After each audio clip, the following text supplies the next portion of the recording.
उसके बाद हमारा जो टॉपिक रहेगा वो रहेगा क्वांटम संख्या।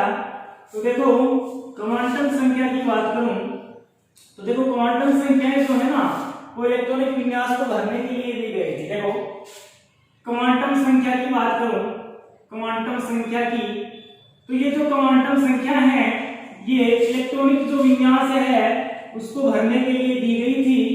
देखो क्वांटम संख्या की बात करूं तो ये 4 प्रकार की होती है। कितने प्रकार की होती है भाई?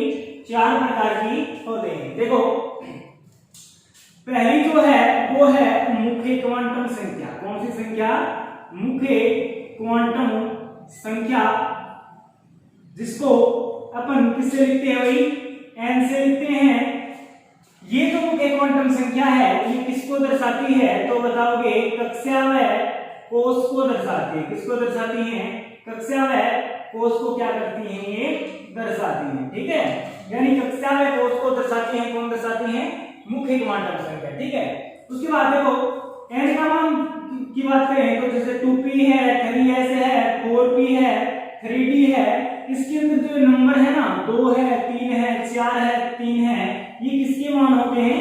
ये n के मान होते हैं। ठीक है, उसके बाद देखो जो दूसरी रहेगी वो रहेगी द्विविंशी क्वांटम संख्या। कौन सी रहेगी? द्विविंशी क्वांटम संख्या। और जो द्विविंशी क्वांटम संख्या है उसको L से लिखा जाता है। और ये किसको दर्शाती हैं? तो बताओगे उपकोष्ठवय उपकक्षा को क्या करती हैं? दर्शाती है। यानी उपकोष्ठवय उपकक्षा को दर्शाने वाली जो क्वांटम संख्या वो कौन सी होती है? द्विविंशी क्वांटम संख्या। देखो L के लिए मान, L के जो मान है वो कहां से आएंगे? तो L का जो मान होता है वो S के लिए होता है 0, P जो है उसके लिए होता है 1, D जो होता है उसके लिए होता है 2 और F जो होता है उसके लिए कितना होता है? 3 होता है। ये किसके मान है? यानी ये द्विविंशी क्वांटम संख्या जो L के मान चाहिए ना, तो ये आपको ये ऑप्शन ये जो मिलेंगे आगे, ये कौन सा है? P है तो L की वैल्यू कितनी हो जाएगी? 1 हो जाएगी। D है तो L की वैल्यू कितनी हो जाएगी? 2 हो जाएगी। ठीक है, उसके बाद 2 हो गई। उसके बाद तीसरी की बात करूं तो तीसरी कौन सी है भाई? वो है चुंबकीय क्वांटम संख्या। कौन सी है? चुंबकीय क्वांटम संख्या। कौन सी है भाई? तीसरी की बात करें तो कौन सी है? चुंबकीय क्वांटम संख्या। और ये किसको दर्शाती है? तो आपको आप बता सकते हो ये किसको दर्शाएंगी? कक्षक को दर्शाती है। किसको दर्शाती हैं? कक्षक को दर्शाती है। किसको दर्शाती हैं? कक्षक को दर्शाती हैं। और चुंबकीय जो क्वांटम संख्या है उसको किससे लिखा जाता है? किससे दर्शाया जाता है? m से दर्शाया जाता है। देखो m का जो मान है वो कहां से आएगा? तो आप पता है कि l का जो मान होता है ना उस l के मान को कहां तक लिख दोगे? -l से और +l तक लिख दोगे तो किसके मान आ जाएंगे? किसके मान आ जाएंगे? m के मान आ जाएंगे। उसके बाद चौथी जो रहेगी वो रहेगी अपनी कौन सी? सकर्ण क्वांटम संख्या। कौन सी रहेगी? सकर्ण क्वांटम संख्या। और ये जो क्वांटम संख्या ये किसको दर्शाती है? तो बता सकते हो किसको दर्शाती है? इलेक्ट्रॉन को दर्शाती है। किसको दर्शाती है? इलेक्ट्रॉन को दर्शाती है। और देखो यदि घड़ी की दिशा में, और इसको किससे लिखा जाता है भाई? S से लिखा जाता है। और S का जो मान होगा, S का यदि घड़ी की दिशा में, किसकी है? घड़ी की दिशा में है तो S की जो वैल्यू होगी वो +½ हो जाएगी। और जो यदि घड़ी की विपरीत दिशा में, किसकी दिशा में है? घड़ी की विपरीत दिशा में। इस कौन सी दिशा में है? घड़ी की विपरीत दिशा में है तो S की वैल्यू -½ हो जाएगी। ये आपको क्या करने हैं? ध्यान में रखने हैं। आपको क्वेश्चन करवा रहा हूं, देखो जरा क्वेश्चन पूछेगा तो आपको क्वेश्चन कुछ भी पूछ सकता है। जैसे देखो मैं बात करूं कि आपको पूछ ले कि 4p जो होता है 4p उसके लिए nl और n+l और n का मान बताइए। क्वेश्चन डाल देगा आपको कि 4p के लिए, इसके लिए 4p के लिए आप n का मान बताइए, l का मान बताइए, d का मान बताइए, m का मान बताइए और n+l का मान बताइए। ये क्वेश्चन आपको डाल देता है। तो देखो n की जो वैल्यू है वो n की वैल्यू कितनी रहेगी?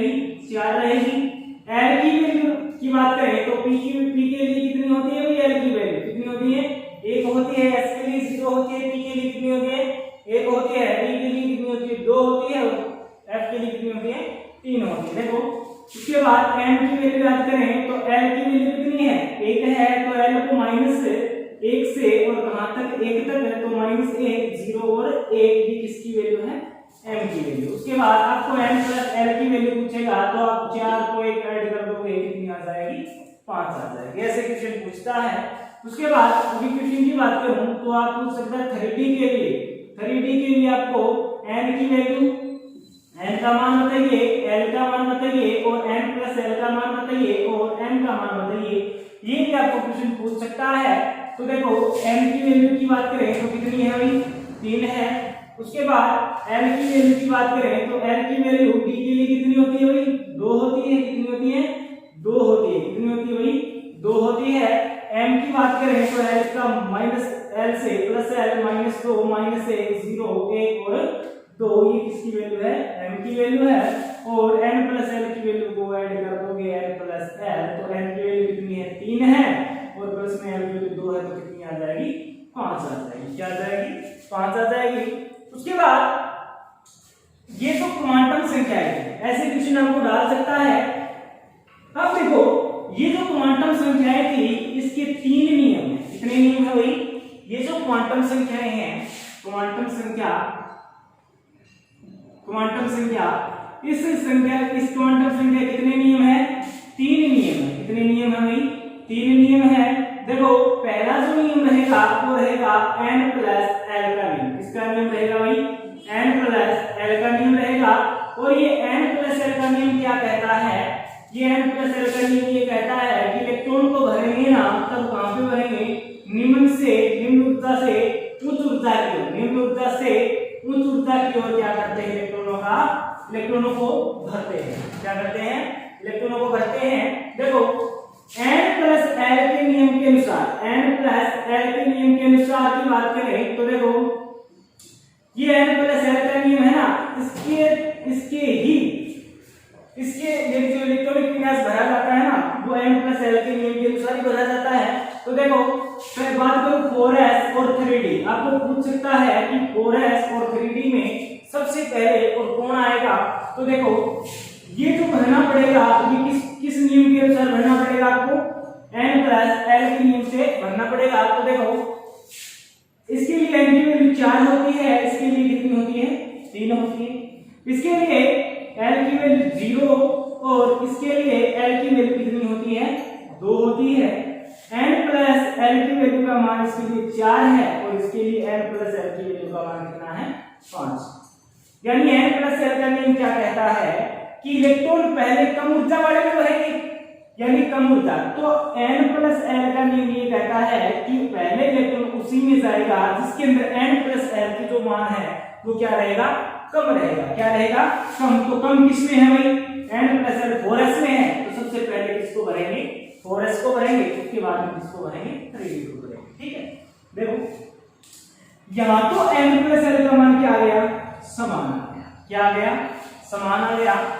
कई बार ये जो मान है ये क्या आ जाता है, ये क्या आ जाता है भाई, ये आ जाता है सेम आ जाता है, यानी एक जैसा आ जाता है। जैसे मैं बात करूं कि यदि n प्लस l का मान यदि समान आ जाए, यदि n प्लस l का जो मान है वो यदि समान आ जाए, समान आ जाए मतलब एक तो 4s हो गया है ना, यानी कौन सा हो गया, 4s हो गया और एक हो गया कौन सा, 3d हो गया। इसके लिए n की वैल्यू कितनी होगी, 4। n की वैल्यू क्या होगी, 0 और इसके n प्लस l की वैल्यू क्या होगी, 4। इसके लिए बात करें तो l की वैल्यू कितनी होती है भाई, c के लिए 1 होती है। तो n प्लस l की वैल्यू कितनी होती है, n की वैल्यू इसके लिए 3 है, तो l की वैल्यू 1 होगी और n प्लस l की वैल्यू क्या होगी, 4 होगी। यानी n प्लस l का मान क्या आ गया, समान आ गया। तो सबसे पहले किसको भरेंगे ये देखना हमें। तो देखो n प्लस l का मान यदि समान आए, n प्लस l का मान यदि समान आए तो इलेक्ट्रॉन पहले उसमें भरेंगे जिसमें l का मान, जिसमें n का मान क्या हो, n का मान क्या हो, कम हो। n का मान किसमें कम है, इसमें है। तो सबसे पहले किसको भरेंगे, 3p को भरेंगे। सबसे पहले किसको भरेंगे, 3p को भरेंगे, उसके बाद में कौन आएगा, 4s आएगा। ठीक है, ये जो था ये क्वांटम संख्या का n प्लस l का नियम था। उसके बाद आपको इलेक्ट्रॉनिक जो विन्यास है वो भरना सिखाना पड़ेगा कि भाई आपको 30 तक जो एलिमेंट्स हैं वो आपको याद करने पड़ेंगे। और उसके लिए इलेक्ट्रॉनिक विन्यास जो है उसके लिए मैं आपको ट्रिक बता रहा हूं। तो देखो इलेक्ट्रॉनिक जो विन्यास है, इलेक्ट्रॉनिक विन्यास वो भरना, और उसके लिए मैं एक छोटी सी ट्रिक बता रहा हूं आपको। वो ट्रिक आपको ध्यान में रखनी है कि एक बस है, क्या है भाई, एक बस है, एक बस है और इसके अंदर जो सीट है, सीट की संख्या, वो सीटों की संख्या कितनी है, 4। कितनी है भाई, 4 है। और इन सीटों पर एक औरत आके क्या हो जाती है, बैठ जाती है। औरत आकर क्या कर जाती है, बैठ जाती है, यानी औरत आती है बस में और सीट पे क्या हो जाती है, बैठ जाती है। देखो बस की जो पहली सीट है उसके ऊपर वो बैठ गई, ठीक है। जो दूसरी सीट है उस पर भी कोई ना कोई बैठेगा, तीसरी जो सीट है उस पर भी कोई ना कोई बैठेगा, और जो चौथी सीट है उस पर भी कोई ना कोई बैठेगा। पहली सीट पे तो वो खुद ही बैठ गई, दूसरी जो सीट है उसके ऊपर उसका पति बैठ गया। कौन बैठ गया, उसका पति बैठ गया। तीसरी जो सीट है उस पर उसका पिताजी बैठ गया, और जो चौथी सीट है उस पर उसके 3 जो देवर हैं वो बैठे, ठीक है। यानी पहली सीट पे खुद बैठी है, दूसरी पे कौन बैठा है, उसका पति बैठा है, तीसरी पे कौन बैठा है, उसका पिताजी बैठा है, और चौथी सीट पे उसके 3 क्या बैठे हैं, देवर बैठे हैं, ठीक है क्या। उसके बाद देखो ये जो क्रम है ये इलेक्ट्रॉनिक विन्यास, इलेक्ट्रॉन भरने का जो क्रम है वो यही रहेगा, यानी 1s 2s 2p 3s 3p 4s और 3p। ये जो है आपको 23 तक के इलेक्ट्रॉनिक विन्यास, एलिमेंट यानी परमाणु क्रमांक 23 तक कोई दिक्कत नहीं आएगी, आप भर सकते हो। जैसे सोडियम 11 का भरना है तो 1s2 2s2 2p6। देखो 2 2 4 और 6 10 पहुंचाना कहां तक है, 11 तक, तो 3s1 आ जाएगा। ये यहां तक का इलेक्ट्रॉनिक विन्यास होगा, ठीक है। 23 तक तो कोई दिक्कत नहीं है। उसके बाद 24 आता है और उसके बाद में कौन आता है, 29 आता है। ये जो दोनों हैं इस पर क्रोमियम आता है और इस पर कौन आता है, कॉपर आता है। ये क्या है भाई, ये अपवाद है, ये क्या है, अपवाद है। तो देखो एक बार इसका स्क्रीनशॉट ले सकते हो। उसके बाद मैं अपवादों की बात करता हूं, और इलेक्ट्रॉनिक विन्यास 30 तक आपको याद करने पड़ेंगे, क्योंकि इनके जो अपवाद है इसमें से बहुत बार क्वेश्चन आते हैं एग्जाम में। तो देखो मैं आपको ये जो अपने अपवाद हैं इनके बारे में बताऊंगा। देखो कि भाई हमने जो इलेक्ट्रॉनिक विन्यास भरने का क्रम बताया था, कैसे कि इलेक्ट्रॉनिक विन्यास का भरने की जो ट्रिक बताई थी वो ट्रिक कुछ इस प्रकार थी, 1st 2st 1st 2st 2p 3s 3p 4s और 3।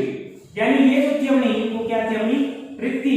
अब देखो यदि 24 पे कौन आता है भाई, 24 पे आता है क्रोमियम। कौन आता है, क्रोमियम आता है। इसके मार्फत भरे तो 1s2 2s2 2p6 3s2 3p6 4s2 और 3d4।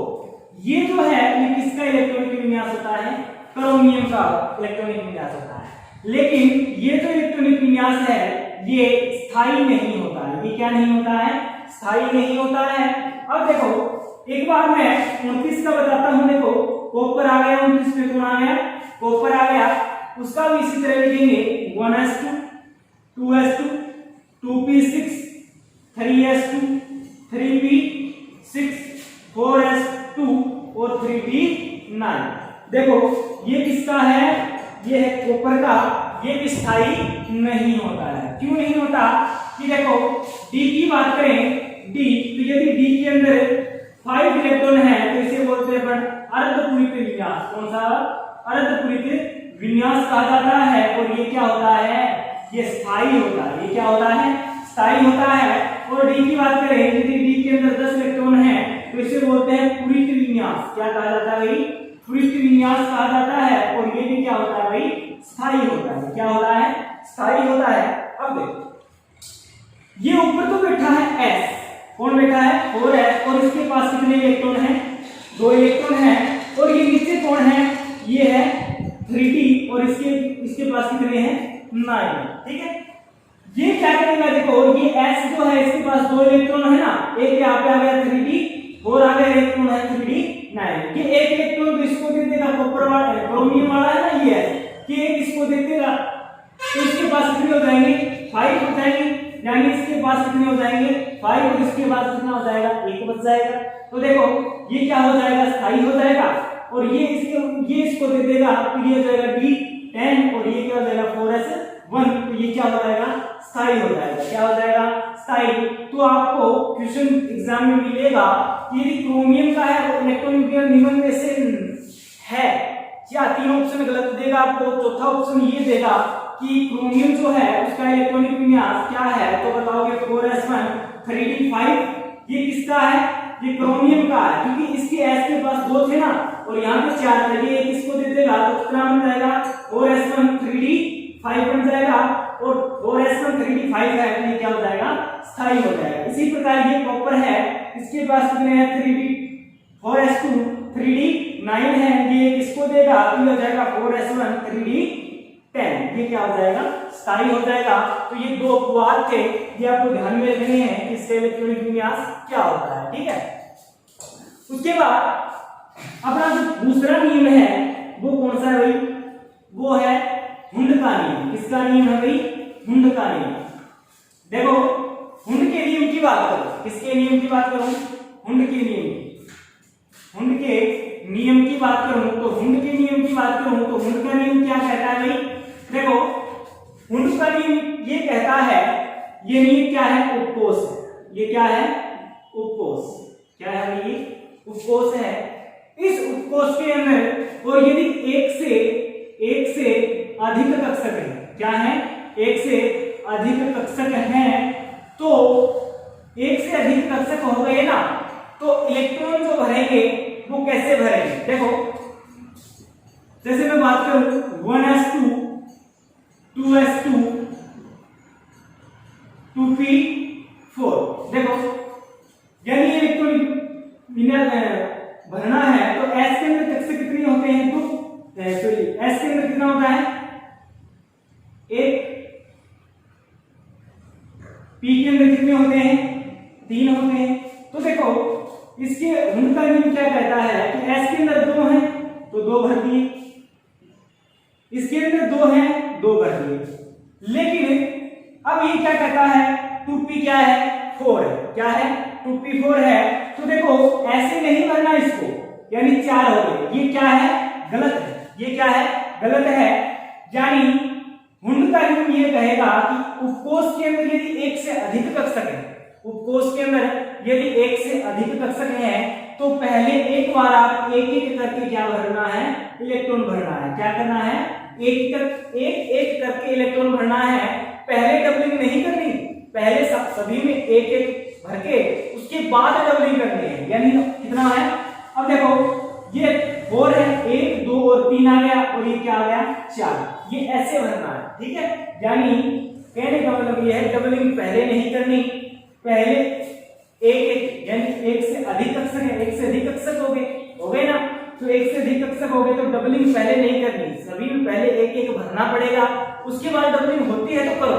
यानी 3 हो गए, 3 भर दिए, एक और उसके बाद भर के 4 पूरे हो गए, है ना। तो ये किसका नियम है, ये है हुंड का नियम। किसका नियम है भाई, हुंड का नियम है। उसके बाद एक आता है पावली का नियम। पावली का तीसरा जो नियम है वो है पावली का अपवर्जन नियम। कौन सा नियम है, पावली का अपवर्जन नियम। पावली का अपवर्जन नियम क्या कहता है, देखो पावली का अपवर्जन नियम ये कहता है कि एक कक्षक है ना, एक कक्षक उसके अंदर समान चक्रण वाले, यानी ये है समान चक्रण वाले, यानी एक ऐसे भर दिया ना तो एक ऐसे भर दिया, यानी ये गलत है, यानी ये क्या है गलत है। यानी समान चक्रण वाले इलेक्ट्रॉन जो हैं वो अपन क्या नहीं कर सकते, नहीं भर सकते। तो भरेंगे तो क्या, कौन सा भरेंगे, विपरीत चक्रण वाले। कौन से भरेंगे भाई, विपरीत चक्रण वाले। यानी पावली क्या कहता है कि यदि ये कक्षक है ना, ये कक्षक, तो इसके अंदर एक तो ऐसे भरोगे और दूसरा इसके क्या भरोगे, अपोजिट भरोगे। ये नियम किसका है, पावली का अपवर्जन नियम। किसका नियम है भाई? पाउली का अपवर्जन नियम है। तो देखो भाई ये जो था ना, ये थी भाई क्वांटम संख्याएं। इसका एक पार्ट हो रह गया, उसके अंदर आपको प्रोटॉन की संख्या देगा, न्यूट्रॉन की संख्या देगा, और आपको एक चीज यानी 2 मान देगा। तीसरा पूछेगा, चाहे वो इलेक्ट्रॉन की संख्या पूछ सकता है, प्रोटॉन की संख्या पूछ सकता है, वो रह गया। ठीक है, आज क्लास में मैं इतना ही करवाऊंगा। आगे जो कल पार्ट रहेगा तीसरा, उसके अंदर ये चैप्टर समाप्त करके और फिर अगला नया चैप्टर जो है वो स्टार्ट करेंगे। ठीक है, लाइक वीडियो पसंद आई हो तो लाइक और शेयर जरूर करिएगा। ठीक है ना, धन्यवाद।